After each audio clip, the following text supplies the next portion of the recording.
अस्सलाम वालेकुम नाजरीन। प्रोग्राम तवाना पाकिस्तान शायगान के साथ में मैं हूं आपका होस्ट डॉक्टर आमिर महमूद। नाज़रीन, आज हम रोशनियों के शहर कराची में मौजूद हैं और एक मुकामी होटल में हमने ये आर्जी सा स्टूडियो बनाया हुआ है। और आज हमारे प्रोग्राम का जो मौजू है वो है ख़वातीन में बांझपन।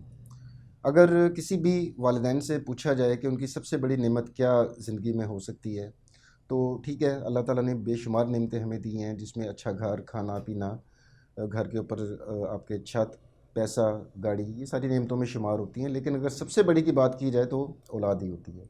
और जिन वालिदैन जिन कपल्स में या जिन जोड़ों में औलाद नहीं होती, शायद दुनिया का सबसे बड़ा जो मसला होता है उनके लिए यही होता है। और आज इसी मौजू के ऊपर हमने गुफ्तगू करने के लिए दावत दी है डॉक्टर नादिया नवाज़ को, जो कि कंसल्टेंट गायनेकोलॉजिस्ट भी हैं, ऑब्स्टेट्रिशियन भी हैं और इनफर्टिलिटी स्पेशलिस्ट, जिसको हम कहते हैं कि बांझपन की भी स्पेशलिस्ट हैं। और ऑस्ट्रेलियन कॉन्सेप्ट फर्टिलिटी सेंटर के अंदर प्रैक्टिस कर रही हैं। मामजी हॉस्पिटल बहुत ज़बरदस्त हॉस्पिटल है, और ज़ियाउद्दीन हॉस्पिटल के अंदर कराची में प्रैक्टिस कर रही हैं। डॉक्टर साहबा, मौजू का तारुफ तो मैंने करवा दिया। अब एक बुनियादी सा हम सादा तरीन चीज़ से स्टार्ट करते हैं। एक होती है बेऔलादी, चाइल्डलेसनेस, और एक होती है इनफर्टिलिटी, बांझपन। दोनों में बुनियादी फ़र्क क्या है?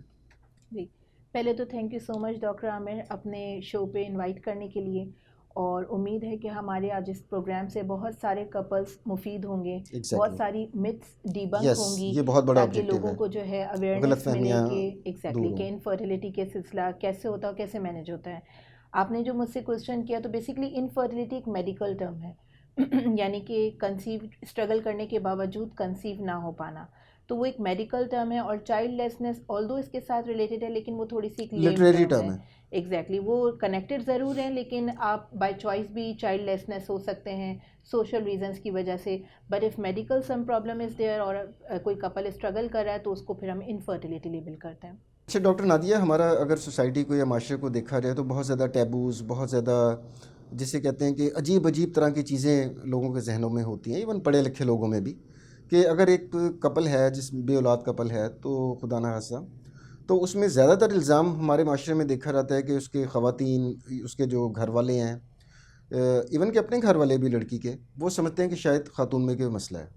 तो आप ज़रा ये नाज़रीन को बताइएगा कि इनफर्टिलिटी या चाइल्डलेसनेस कह लें इसको, कि बेऔलादी की वजह में मर्द भी शामिल होता है या खाली औरत का ही कसूर होता है?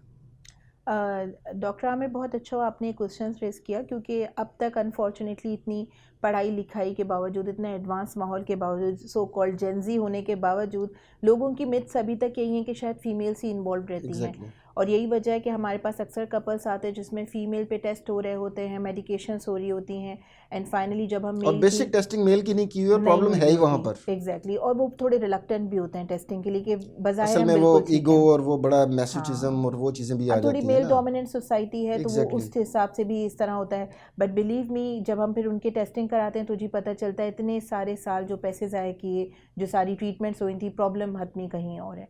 लेकिन मैं आपके इस शो से ये ज़रूर मैसेज दूँ, तो ऑल दो 25% मेल के कॉजेज़ होते हैं, बट इलाज मौजूद है। तो अक्सर शायद इस वजह से भी डरे होते हैं कि कोई प्रॉब्लम आई तो इलाज नहीं होगा, तो हम पे इल्ज़ामात आएंगे। तो मेरे ख्याल से इन चीज़ों से हट के सोचना चाहिए। ख़ास करके जब आप इलाज के लिए जा रहे हैं, तो बहुत ब्रॉड माइंडेडनेस का मुज़ाहरा करना चाहिए। अच्छा डॉक्टर साहब, अगर हम पाकिस्तान की आबादी का तनासुब लें, तो उसमें कितने परसेंट ऐसे कपल्स हैं जो आपके मुशाहिदे में आए हैं कि जो इनफर्टाइल हैं या जिनको औलाद ना होने का प्रॉब्लम हो रहा है? जी, ओवरऑल देखें, दुनिया भर में अगर हम कहें, दुनिया भर में ऑलमोस्ट लाइक 10 to 15% इनफर्टिलिटी को हम देख रहे होते हैं। 10 से 15%। जी, अच्छा। लेकिन अभी हम ये देख रहे हैं कि हमारे यहाँ पाकिस्तान में या मुल्क भर में, दुनिया भर में थोड़ी इनफर्टिलिटी ग्रो कर रही है। यानी कि ऐसे बहुत से कपल्स हैं, due to rising stress levels, due to life style modifications, late marriages, careers complete करने हैं, मेल ने फीमेल ने 2 से 3 जॉब्स कर रहे हैं, एक्सर्शन है, तो हम ये देख रहे होते हैं कि इनफर्टिलिटी आजकल बढ़ती जा रही है। लेकिन ओवरऑल जो दुनिया भर में स्टैट्स हैं, इट रिवॉल्व्स अराउंड 10 to 15%।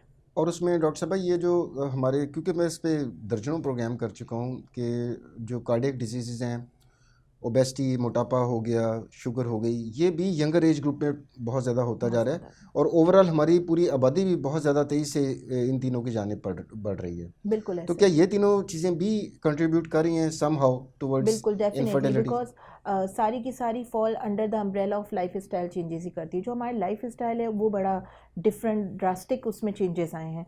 तो उस वजह से जो हम देखते हैं एशियन पॉपुलेशन, ख़ास करके हम अपने पाकिस्तान में हमारे food habits, dietary habits, exertion, stresses, environmental stresses, तो उसकी वजह से diabetes, hypertension, cardiac issues and similarly infertility भी रेस पे है। अच्छा, अब हम आते हैं इसकी साइंसी जो डेफिनेशन है इनफर्टिलिटी की। मतलब बेऔलाद हो जाना, ये तो बड़ी जनरल आम लोगों के लिए टर्म है ना, लेकिन अगर हम साइंटिफिक टर्म्स में बात करें तो इनफर्टिलिटी हम किस चीज़ को कहते हैं और इसकी कितनी इकसाम होती हैं?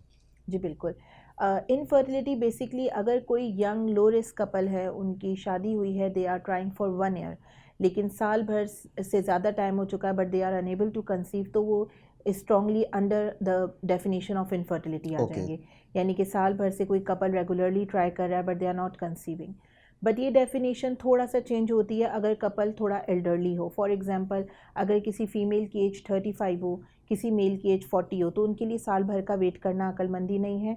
फिर वो 6 मंथ्स अपना ट्राई करेंगे, लेकिन 6 मंथ्स में अगर वो कंसीव नहीं कर रहे तो that means they need some evaluation and they need तो वो भी फिर इनफर्टिलिटी की आप फिर वो कैटेगरी में डाल लेंगे कैटेगरी में आ उसको। जाएंगे। ठीक है।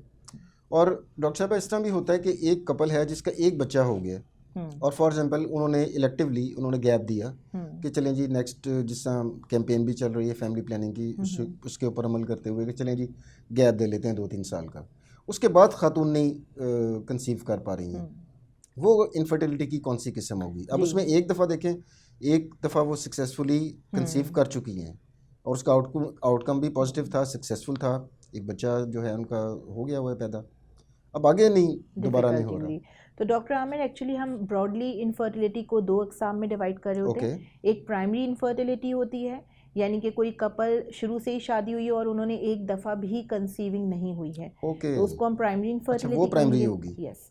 और सेकेंडरी इनफर्टिलिटी वो होगी जैसे कि आपने अभी अर्ज किया कि कंसीविंग हो गई but after that they are struggling again, या कोई मिसकैरेज था but after that they are struggling, दोबारा से कंसीविंग नहीं हो रही।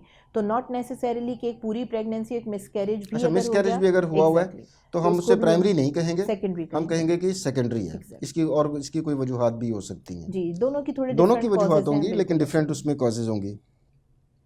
अच्छा, अब हम इसकी वजूहात की तरफ आ जाते हैं कि आपकी प्रैक्टिस में, आपके एक्सपीरियंस में अब तक क्या मेजर ख़वातीन के अंदर क्या क्या मसाइल हैं जो इनफर्टिलिटी का बायस बनते हैं और मर्द के अंदर कौन कौन से फैक्टर्स इसके अंदर जो है? अगर हम ख़वातीन का देखें तो ख़वातीन में 2-3 चीज़ें हैं जो हमें एवेलुएट करनी होती हैं, जो could be the reasons of infertility.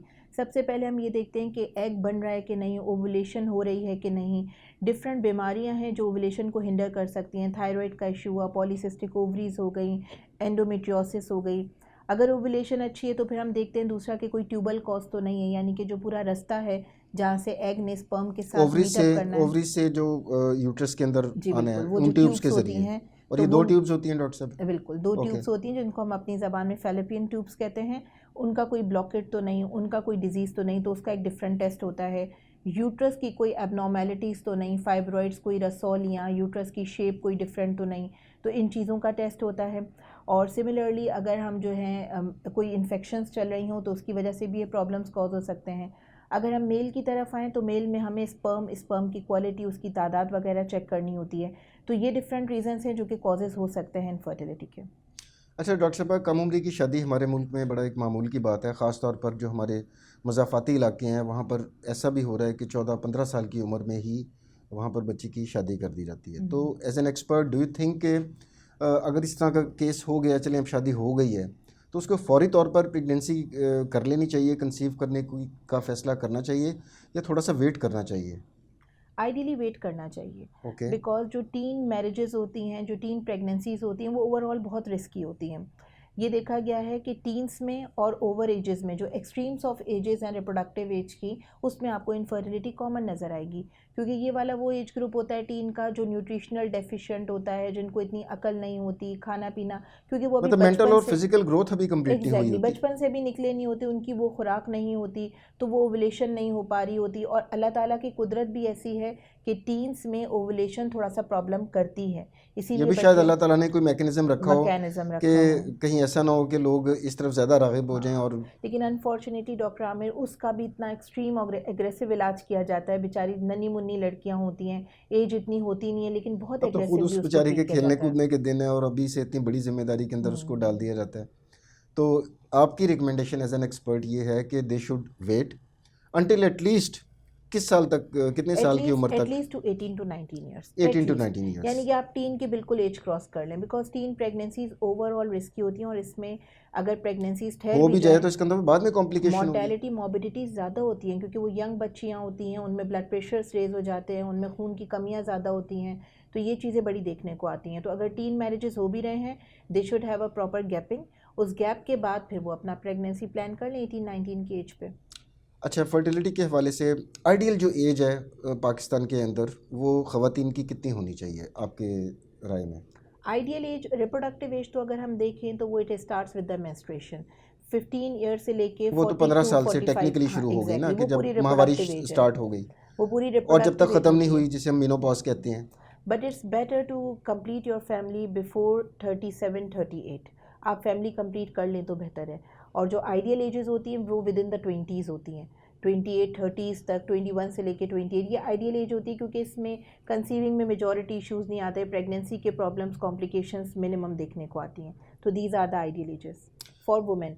Similarly हम वुमेन पे हैं तो मेन के लिए भी बात करनी चाहिए बल्कि आजकल सॉरी, मैं आजकल जो न्यू चीज़ें रिसर्चेज हम पढ़ते रहते हैं उसमें हम ये देख रहे थे कि फ़ीमेल का तो एग फिर भी स्टेबल रह जाता है, लेकिन मेल के स्पर्म्स विथ एज ज़्यादा प्रॉब्लम करते हैं, जिसकी वजह से मिसकैरेज और इनफर्टिलिटी होती है।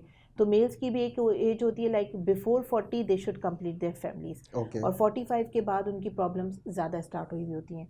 तो आजकल मेल्स थोड़ा सा कैरियर वगैरह के चक्कर में शादियाँ लेट हो रही होती हैं, तो उसमें फिर उनकी भी चीज़ों के टाइम निकल जाते हैं। एग्जैक्टली। अच्छा डॉक्टर साहब, अब एक खातून है जो कि इनफर्टिलिटी सस्पेक्ट कर रही हैं, कंसीव नहीं कर पा रहे हैं, तो फर्स्ट स्टेप उनको क्या लेने चाहिए सबसे पहले?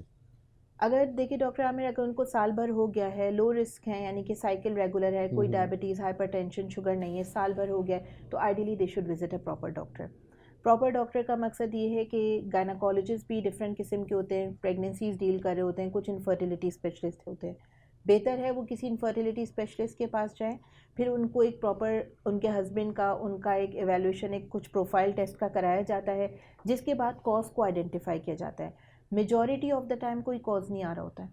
अगर कोई कॉज नहीं आता, लो रिस्क कपल है, तो सिर्फ फॉलिक एसिड, वाइटामिन पे और 2-3 महीना ट्राई करके उनको डेज बताए जाते हैं और उसी पे ही बात बन जाती है। लेकिन अगर कोई कॉज है तो उसको फिर ट्रीट करना ज़रूरी होता है टाइमली, ओके, इसका मतलब है कि अंडरलाइन कॉज है ना, वो हमने पहले मुतय्यन करनी है, आइडेंटिफाई उसके करना बाद है। उसका हमने इलाज करना है या सद्देबाब कर लेना है। बिल्कुल। अच्छा, डायग्नोस्टिक टेस्ट जो हैं डॉक्टर साहब, कौन कौन से पॉपुलर होते हैं जो कि किए जाते हैं, और रफली उनकी क्या कॉस्ट होती है?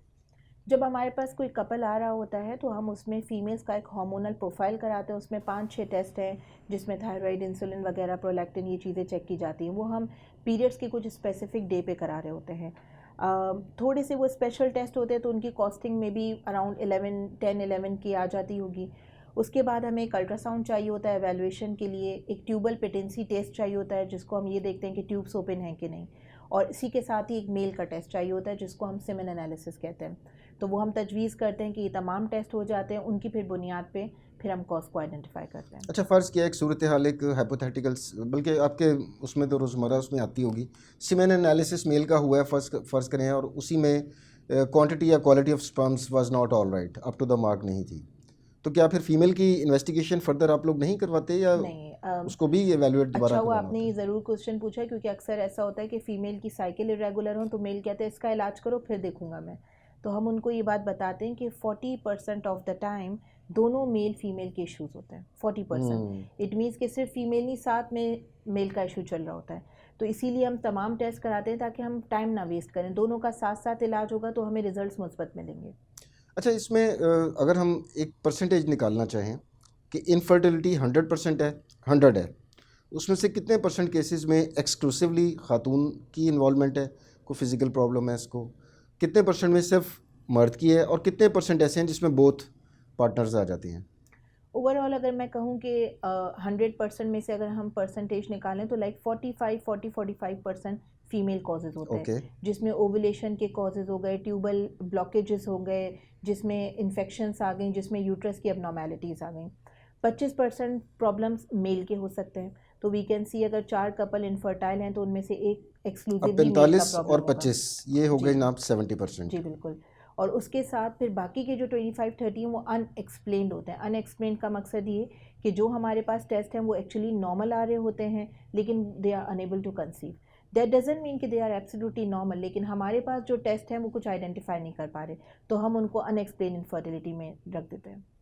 अच्छा डॉक्टर साहब, तरीका इलाज तो खैर वैसे बुनियादी तौर पे तो ये है कि जो वजह सामने आई है उसका ही इलाज किया जाए। टेस्ट ट्यूब बेबी, मैं चाह रहा हूँ कि थोड़ा सा उसके ऊपर भी गुफ्तगू कर लें कि एक खातून नहीं, वो किस सिचुएशन के अंदर हम IVF करते हैं, आप उसकी भी एक्सपर्ट हैं, तो और डॉक्टर उसका आमिर, ब्रीफली ज़रा तरीक़ाकार भी बता दीजिएगा। ब्रॉडली अगर मैं बताऊं तो हम 3 किस्म के इलाज कर रहे होते हैं। अगर जो है कोई कपल है जिसमें हल्का फुल्का इशू है तो हम दवाओं से इलाज करते हैं, उसमें दवाएं आती हैं, इंजेक्शंस आते हैं, अल्ट्रासाउंड की मॉनिटरिंग्स आती हैं। अगर किसी में दवाओं से काम नहीं बन रहा होता या मेल की भी साथ में कुछ प्रॉब्लम्स आ रहे होते हैं तो हम IUI की तरफ जाते हैं। IUI थोड़ा सा एडवांस इलाज है जिसको हम इंट्रा यूट्राइन इंसेमिनेशन कहते हैं, और वो उन कपल्स के लिए ज़्यादा बेनिफिशियल होता है जिनकी सेकेंडरी इनफर्टिलिटीज़ होती हैं या मेल के मामूली से इश्यूज़ होते हैं, या कोई ऐसे प्रॉब्लम्स है जिसमें वो आपस में मिल नहीं पा रहे, हस्बैंड बाहर रह रहा है, उतना इंटरकोर्स नहीं हो पा रहा, तो उसमें फिर हम IUI की तरफ जाते हैं। एक फिर हमारे पास जो सबसे लेटेस्ट टेक्नोलॉजी है डेट इज़ IVF। तो IVF वो है जो मैं भी कर रही हूँ ऑस्ट्रेलियन कॉन्सेप्ट पे। IVF लेटेस्ट इसलिए क्योंकि वो मेजॉरिटी लेबॉरेटरी बेस्ड मेथड है जिसमें हम दवाओं से इंजेक्शंस दे के एग बनाते हैं। एग बनाने के बाद उसको लेबॉरेटरी में रिट्रीव कर लिया जाता है थ्रू अल्ट्रासाउंड। लेबॉरेटरी में रिट्रीव करने के बाद स्पर्म्स को उनके अंदर इंजेक्ट किया जाता है। और ये आउटसाइड बॉडी हो रहा है सारा? Outside the body, all of this thing is embryologist कर रहा होता है लेबॉरेटरी में। 5 to 6 डेज़ हम उसको जो है कल्चर करते हैं, उनको ग्रो करवाते हैं, और जब अच्छे एम्ब्रियोज बन जाते हैं तो हम उसको जाके ट्रांसफ़र करके आते हैं और फिर उसको चिपकने के लिए, उसको ग्रो करने के लिए दवाएं दे रहे होते हैं। तो ये टोटल एक लेबॉरेटरी बेस्ड मेथड है और ये ज़्यादातर उन कपल्स के लिए होता है which are trying for pregnancy. 5 साल हो गए हैं, प्रेगनेंसी नहीं हो पा रही in spite of medication, severe male female factors हैं, एज रिलेटेड इश्यूज़ हैं, ट्यूब्स ब्लॉक हैं। यानी कि इसका भी खास एक क्राइटेरिया आपने रखा हुआ है, हर एक का नहीं IVF सूट होती? ऑफ नॉट, बिकॉज ये थोड़ा सा एक्सपेंसिव भी फाइनेंशियली होगा ड्रेनिंग भी होता है, जी। तो इसलिए इट्स नॉट फॉर ऑल। लेकिन ये है कि उसको अगर किसी को कपल को रिक्वायर्ड है तो उसको जल्दी करा लेना चाहिए, क्योंकि ये होता क्या है, कुछ कपल्स को रिक्वायरमेंट होती है फाइनेंसिस की वजह से, कुछ डिले करते रहते हैं, डिले करते रहते हैं, फिर बाद में वही सारी चीज़ें, लेकिन उनके सक्सेस चांसेस कम हुए होते हैं, तो इसीलिए जो है उसमें टाइम नहीं डालना चाहिए। तो इसीलिए फर्टिलिटी एक्सपर्ट से मिलना बहुत ज़रूरी होता है इन सिनेरियो। तो इसमें IVF के हवाले से जो सोशल टैबूज़ हैं वो क्या हैं हमारे माशरे के अंदर डॉक्टर साहब? सोशल टैबूज़ फाइनेंसेस को लेके हैं। फाइनेंसिस तो चलें, वो तो एक प्रॉब्लम हो गई ना कि पैसे नहीं हैं।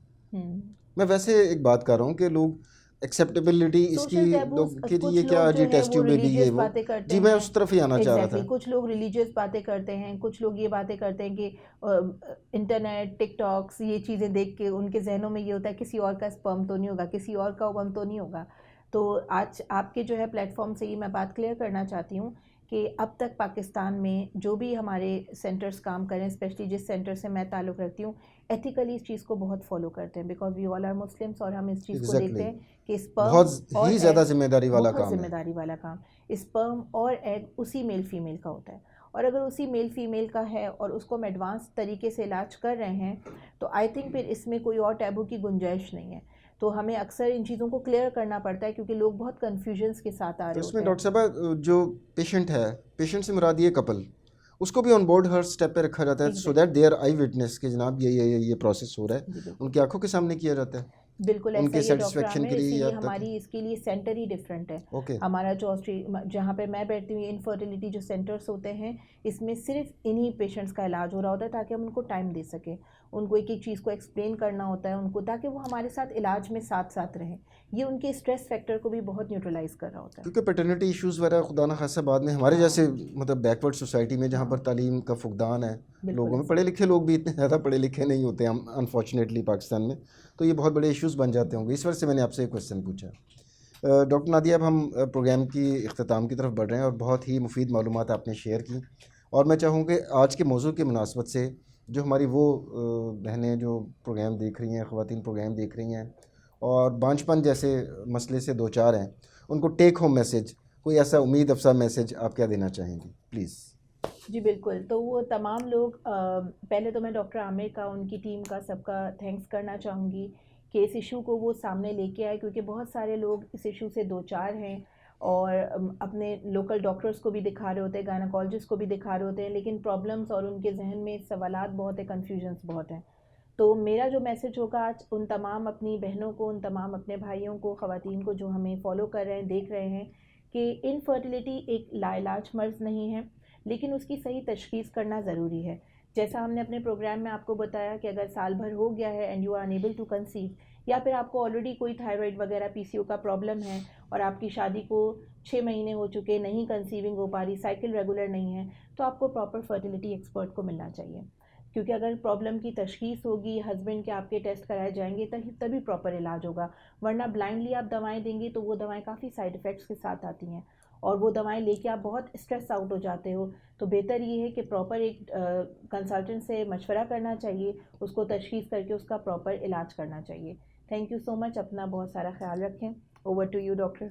आखिर में डॉक्टर नादिया नवाज़ का शुक्रिया अदा करना चाहूँगा कि इंतहाई बिज़ी अपने शेड्यूल में से इन्होंने इस अहम मौजू के लिए वक्त निकाला, और उम्मीद करता हूँ कि आपको पिछले एपिसोड्स की तरह तवाना पाकिस्तान शायगान के साथ की ये एपिसोड भी पसंद आई होगी। अगले प्रोग्राम तक के लिए डॉक्टर आमिर को इजाज़त दीजिए। अल्लाह हाफ़िज़।